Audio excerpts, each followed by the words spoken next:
मेरी जनरल सलाह ये है कि तुक्का जम के लगाइएगा परीक्षा में। तुक्का लगाने की क्षमता, इसमें हंसी आती है पर दरअसल ये बड़ी गंभीर बात है। हंसी आपको तुक्का शब्द से आ रही है, दरअसल मैं बताना चाह रहा हूं कि तुक्का बहुत वैज्ञानिक वस्तु है। तुक्का बहुत यादृच्छिक या आर्बिट्रेरी मामला नहीं है, बहुत वैज्ञानिक चीज है। नेगेटिव मार्किंग का मेथड संक्षेप में समझ लें, बहुत वैज्ञानिक है। उसका फायदा क्या है, नुकसान क्या है, दोनों बातें स्पष्ट होनी चाहिए। मेरी जनरल सलाह ये है कि तुक्का जम के लगाइएगा परीक्षा में, लेकिन मैं उस सलाह पे आने से पहले वजह समझाना चाह रहा हूं आपको। और ये सलाह सबको नहीं है, किसको नहीं है ये आपको खुद जज करना है अभी की बात सुनने के बाद। जनरल सलाह यही है कि अगर आपका एक प्रश्न सही हुआ तो उसमें 2 नंबर मिलेंगे, और यदि आपका एक प्रश्न गलत हुआ तो उसमें सही होने पर मिलने वाले अंकों का 1/3 कट जाएगा, तो 2/3 आपका माइनस हो जाएगा। 2/3 का सरल सा मतलब क्या हुआ, कितना हो जाएगा, 0.66 नंबर आपके कट जाएंगे। अब इस तरह से बात समझना मुश्किल लगता है, इसको हम सरल भाषा में समझते हैं। मान लीजिए कि आपने पेपर देखा, उसमें प्रश्न क्रमांक 1, 2, 3 और 4, आपको चारों का अता पता ही नहीं है बिल्कुल भी। आपको यह भी नहीं समझ में आ रहा कि ये वही पेपर है जो मैं देने आया था, कोई और पेपर है, समझ नहीं आ रहा है, कुछ भी नहीं पता आपको उसके बारे में।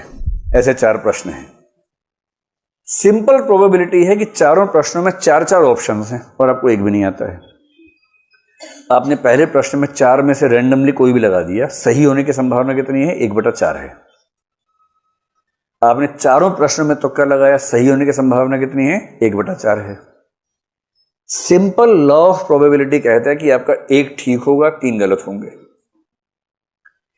1 ठीक होने से 2 नंबर मिलेगा, 3 गलत होने से 2 नंबर कटेंगे, और इसका मतलब है कि आप 0 के 0 हैं। अगर आपने 4 प्रश्नों में तुक्के लगाए तो स्कोर आपका 0 ही रह जाएगा। इसलिए इन्होंने जो नेगेटिव मार्किंग की कसौटी रखी है कि 3 गलत प्रश्नों पर उतने ही नंबर कटेंगे जितना 1 सही होने पर कटते हैं, इसके पीछे का आर्गुमेंट ये है। इससे सरल सा निष्कर्ष है कि तुक्का लगाने से फायदा हो ना हो, नुकसान तो नहीं होता है। एक निष्कर्ष निकलता है ये वाला, तो नुकसान तो हो ही नहीं रहा इससे। अब भगवान करे कि मान लीजिए कोई तुक्का लगा, 2 ठीक हो जाए बाई चांस, सोच के देखिए। अगर ऐसा हो जाए, मान लीजिए अगर ऐसा हो जाए, 2 सही होने पर इसको 4 नंबर मिल गए, मिले ना, जबकि 2 गलत होने पर इसका जो कटा है वो केवल 1.33 कटा है। और इसका मतलब यह हुआ कि अब ये बराबर नहीं है, अब इसको 2.67 मार्क्स का शुद्ध लाभ मिला है, केवल इस वजह से कि इसने 4 में से 2 तुक्के सही कर दिए। आप मेरी बात समझ गए। और यदि कोई तुक्के में इतना माहिर है कि 4 में 3 ठीक कर दिए उसने, 6 नंबर मिले, नुकसान कितना का हुआ, केवल 1 गलत, 0.66, 5.34 का उसको शुद्ध लाभ मिला।